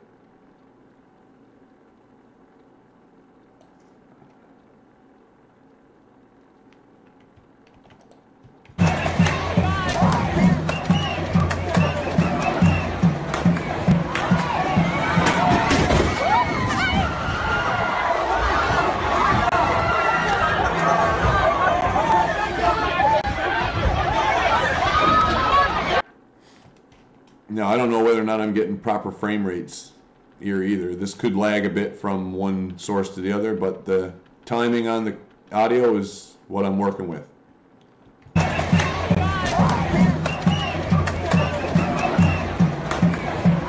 This one in green, her video is rolling that whole time the car passes her by. You have no idea the car is there. But she totally hears this.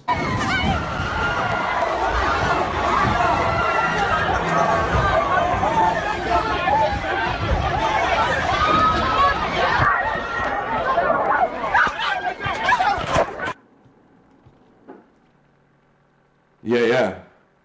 So this car is braking until it gets approximately to that line. From here to here, it is braking. This guy's camera shows it. And then afterward, as the accident occurs,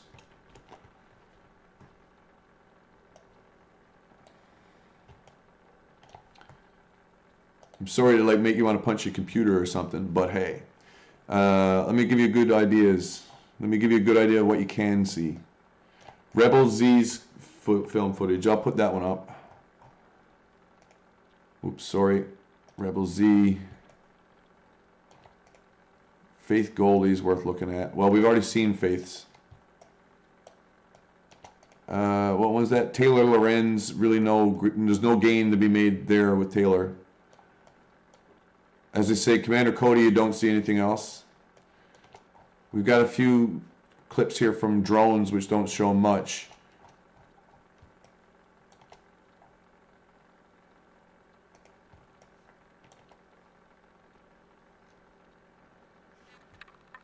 Oh, it's lagging out again? Huh. Oh, it was lagging out an hour ago. Anyone who knows me from previous streams and stuff, they're like, wow, he's back into the good stuff tonight.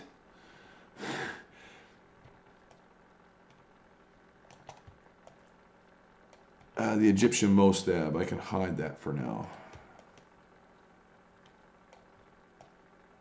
GK is overlay, I'm going to hide.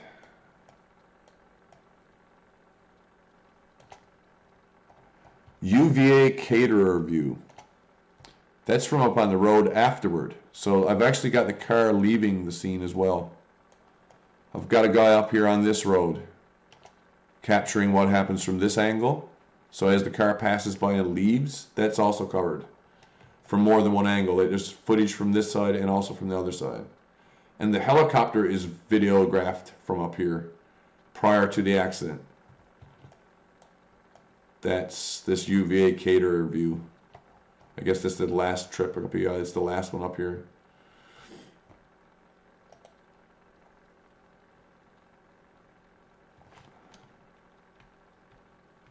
That's this guy's camera.